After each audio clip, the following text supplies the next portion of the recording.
Hello ಸ್ನೇಹಿತರೆ, ಓಜಸ್ ಫ್ಲೋಗೆ ಸ್ವಾಗತ. ಇವತ್ತು ನಿಮ್ಮ ಮುಂದೆ ಹೇಳ್ತಾ ಇದ್ದೇನೆ. ಸ್ನೇಹಿತರೆ, ನಿಮಗೆ ಗೊತ್ತಾ, ನಾವು ಸ್ವಲ್ಪ ಸಮಯ ಧ್ಯಾನಕ್ಕೆ ಕೊಟ್ಟರೆ ನಮ್ಮ ಲೈಫ್ ಹೇಗೆ ಬದಲಾಗುತ್ತೆ ಅಂತ. ಅದರಲ್ಲೂ ನಾನಿವತ್ತು ಹೇಳೋ ಧ್ಯಾನದಿಂದ ವಿಶಿಷ್ಟ ಶಕ್ತಿ, ಹುರುಪಿನ ಜೊತೆ ಬುದ್ಧಿಶಕ್ತಿ ಮತ್ತು ನೆನಪಿನ ಶಕ್ತಿ ಸಹ ಚುರುಕಾಗುತ್ತೆ. ಅಟ್ರಾಕ್ಟಿವ್ ಪರ್ಸನಾಲಿಟಿ ಜೊತೆ ನಮ್ಮ ಪ್ರಾಣಶಕ್ತಿ ಕೂಡ ಹೆಚ್ಚಾಗುತ್ತೆ. ಕಾಯಿಲೆಗಳು ಕ್ರಮೇಣ ದೂರ ಆಗಿ ಮುಂದೆ ದೇಹದಲ್ಲಿ ರೋಗ ನಿರೋಧಕ ಶಕ್ತಿ ಕೂಡ ಹೆಚ್ಚು ಮಾಡುತ್ತೆ. ಅದರಲ್ಲೂ ಪ್ರತಿದಿನ ಈ ಧ್ಯಾನವನ್ನು ಮನಸ್ಸಿಟ್ಟು ಬಿಡದೆ 18 ದಿನಗಳ ಕಾಲ ಮಾಡಿದರೆ ದೇಹ ವಜ್ರಕಾಯವಾಗುತ್ತೆ. ಈ ಧ್ಯಾನದಲ್ಲೇ ಬಹಳ ಮುಖ್ಯ ಮತ್ತು ಅತಿ ಶಕ್ತಿಯುತ ಧ್ಯಾನ. ಸ್ನೇಹಿತರೆ, ನಾವು ಈ ಧ್ಯಾನ ಮಾಡಿದರೆ ನಮ್ಮ ಆಂತರಿಕ ಶಕ್ತಿ ಜಾಗೃತವಾಗುತ್ತೆ, ಹಾಗೆ ಆತ್ಮಚೈತನ್ಯ ಕೂಡ ಹೆಚ್ಚಾಗುತ್ತೆ. ಮಾನಸಿಕ ಆರೋಗ್ಯ ಕೂಡ ಸುಧಾರಣೆ ಆಗುತ್ತೆ. ಆದರೆ ಏನು ಮಾಡೋದು ಹೇಳಿ, ಬ್ಯುಸಿ ಲೈಫ್ ಅಲ್ವಾ? ಫ್ಯಾಟ್ ಹೆಚ್ಚಾಗ್ತಿದ್ರು ಎಕ್ಸಸೈಸೇ ಮಾಡ್ತಿಲ್ಲ, ಇನ್ನು ಧ್ಯಾನ ಹೇಗೆ ಮಾಡೋದು? ಅಲ್ಲ ಗುರುವೇ, ನಮ್ಮ ಲೈಫಲ್ಲಿ ರೀಲ್ಸ್ಗೆ, ಚಾಟಿಂಗ್ಗೆ, ಹಾಗೆ ಸುತ್ತಾಡೋಕೆ ಟೈಮ್ ಇದೆ, ಆದರೆ ನಮ್ಮ ಹೆಲ್ತ್ಗೆ ಟೈಮ್ ಇಲ್ಲ. ಸ್ನೇಹಿತರೆ, ನಿಮಗೆ ಹೆಲ್ಪ್ ಆಗಲಿ ಅಂತಾನೆ ಈ ವಿಡಿಯೋ ಮಾಡಿರೋದು. ಈ ವಿಡಿಯೋದಲ್ಲಿ ನಾನು ಧ್ಯಾನನ ಇಲ್ಲಿ ಮಾಡಿ ತೋರಿಸ್ತಿಲ್ಲ, ಬದಲಾಗಿ ಹೇಗೆ ಮಾಡೋದು ರೂಲ್ಸ್ನ ಹೇಳ್ತೇನೆ. ಯಾಕಂದರೆ ಎಲ್ಲ ಟೈಮ್ ಎಲ್ರಿಗೂ ಸೂಟ್ ಆಗೋಲ್ಲ. ಈಗ ನ್ಯೂಲಿ ಸ್ಟಾರ್ಟ್ ಮಾಡೋರಿಗಂತೂ ಇದು ದೊಡ್ಡ ಅಗ್ನಿ ಪರೀಕ್ಷೆ ಥರ. 2-3 ದಿನ ಮಾಡಿ ಕೈ ಬಿಡ್ತಾರೆ. ಅದಕ್ಕೆ 5 ಮಿನಿಟ್ ಆದರೆ 5 ಮಿನಿಟ್ ಒಂದೇ ಸಲ 20 ಮಿನಿಟ್ ಮಾಡಿ 4 ದಿನಕ್ಕೆ ಬಿಡೋದಕ್ಕಿಂತ 5 ಮಿನಿಟ್ ಡೈಲಿ ಕನ್ಸಿಸ್ಟೆನ್ಸಿಯಿಂದ ಮಾಡಿ, ಹಾಗೆ ಪ್ರಾಕ್ಟೀಸ್ ಆಗ್ತಾ ಟೈಮಿಂಗ್ನ ಇನ್ಕ್ರೀಸ್ ಮಾಡಿ. ಸರಿ, ಈಗ ವಿಷಯಕ್ಕೆ ಬರ್ತೀನಿ. ಇದ್ರ ಯೂಸಸ್ ಕೇಳಿ ನಿಮಗೆ ಈ ಧ್ಯಾನ ಕಲಿಯೋ ಆಸೆ ಆಗಿದೆಯಾ?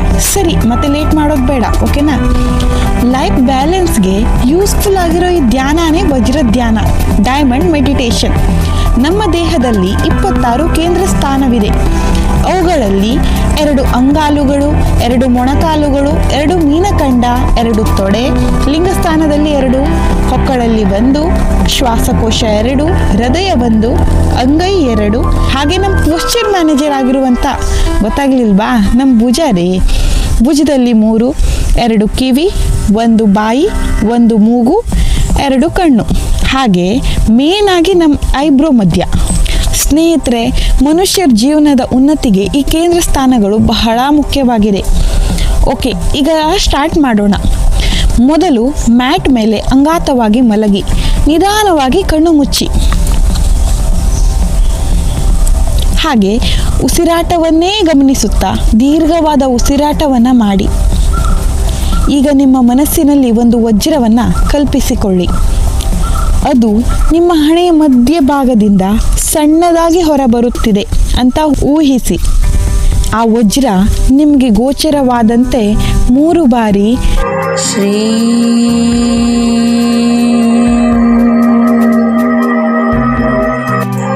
ಶ್ರೀ